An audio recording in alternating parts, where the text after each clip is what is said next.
Hey, welcome back to Minnesota Live, our collection edition. All hour long. What did Prince have to do with the show? I don't know. Okay. We'll find out. Okay. Stay with us here.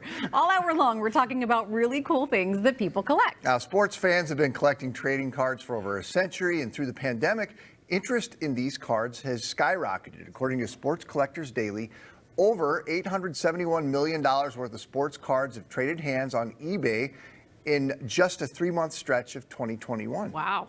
Ryan Holland with Real Sportscards in Champlin is here with why the boom and how much some of these cards are going for. Thanks for being here, Ryan. Yeah, thanks for having me, guys. So what's the deal? Why are cards all of a sudden like the hot thing to have again? Or have they always been and we're just talking about it now? They've been hot, and leading up to COVID-19, it was a growing industry. But with COVID, a couple things happened. People lost their sports seasons, so their sports outlet went away. Sure. Yeah. Their sports betting went away with that. They're stuck at home more often, and then they're digging into their basements into their attics and pulling out things that maybe they haven't seen in a number of years.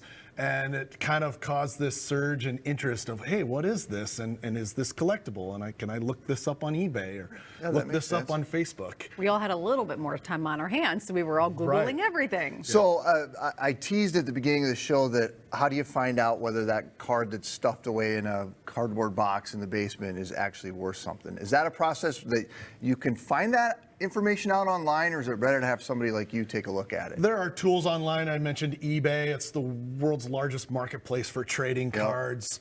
So many cards transact on there daily. You saw the statistics that you shared earlier. But knowing how to use eBay can be a challenge for people who haven't used eBay in the past. So coming into a store like ours is a great way to get help. We know how to use eBay. We know what the cards are. And we're happy to help people discover the value that they might have. Okay, so can you tell us about some of the cards that you brought in? Because some of these are in sealed packs and are brand new. I assume people can get some of these today. Yeah, I mean, collecting old cards is certainly hot, but these manufacturers are turning out new products. Upper Deck, Topps, Panini are making these new products that are a ton of fun. Today they put cards with autographs in the boxes, pieces of memorabilia. You know, we have a Mike Trout card here that has Mike Trout's autograph and a letter patch from the back of his jersey embedded into the card. You know, so there's just so many cool things that you can find in modern cards as well. So this is a modern card, right? Yes. How much does this cost? What's it worth? That card is worth $3,000 to $4,000. Whoa, what? One thing that's unique about trading cards today is they serial number a lot of these cards, so you know exactly how scarce they are. This card just happens to be serial numbered 1 of 1, so it's the only Mike Trout card like that in existence, so that adds a little bit of value to it. And some of the other cards, you got a Kirill Kaprizov, which of course everyone's, you know, the Wild are looking at the playoffs for the first, you know, time in a couple years, and a lot it has to do with Kirill the Thrill. So you have one of these, what would a card like this be worth? That card's worth a few $100s today. Okay. Yeah. Of course, he's got to prove new rookie, right? Yeah. Can we talk about the Michael Jordan card? Can we tell your Michael Jordan story? Oh, listen, I sold a couple of these Michael Jordan rookies when I was a dumb young man for like 75 cents. Yep.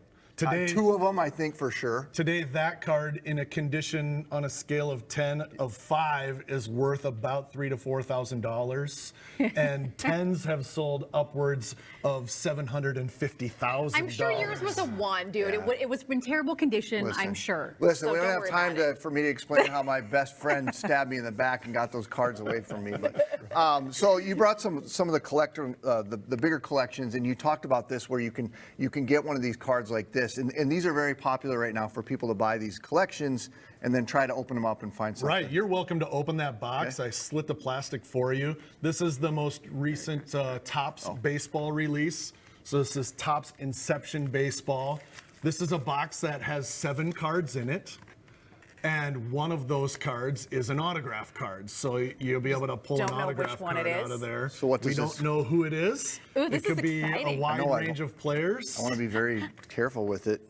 So who's interested in this? I mean, is this a kid thing? Is this a grown-up thing? I feel like it's something that, like, kids and grown-ups can share, which I think is kind of bonding and unique for parents and kids. It is. We have parents coming in with their kids and collecting cards all day long, every day of the week. But there's also this alternative investment vehicle side of trading cards, Sure. where people who are looking to store their money in something other than the stock market are looking at trading cards as a viable option for that. There's a card. And What do you that have? is an autograph with a patch embedded into it. It is a rookie autograph of Reed Detmers for the Angels. Ooh.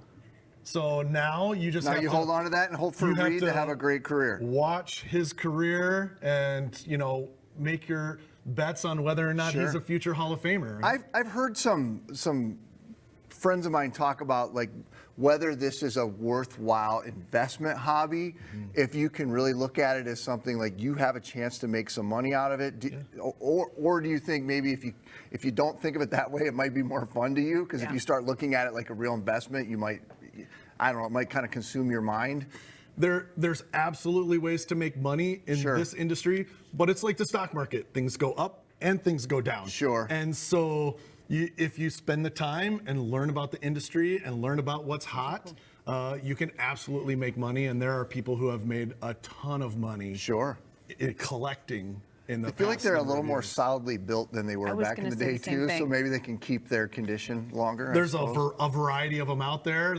You notice the different thicknesses Yeah. on cards, and absolutely. Real quick, I know because we're out of time, but any suggestion or tips on people that are just getting started, what they should look for in a card if they're going to buy one of these boxes? One of the best things to do if you're just getting started is to go online. We stream live box openings of cards 12 to 14 hours a day Oh my on God. Facebook, YouTube, Twitch. I bet you That's a ton of insane, huh? people watch that too, don't they? We get a ton of people watching, and so you can learn so much about trading cards by simply watching us open the product live. And your reactions to like, oh my gosh. Oh, this is huge! Let's go! Awesome, Ryan. Well, nice to meet you. You Thanks were a for lot of stopping fun. by. Thanks for Thanks a stopping lot. by. Hey, Real Sports Cards is located in Champlin. If you want to check it out, we do have the address posted under this story on minnesotalive.com. Grab that Michael Jordan rookie for me. Okay. Okay.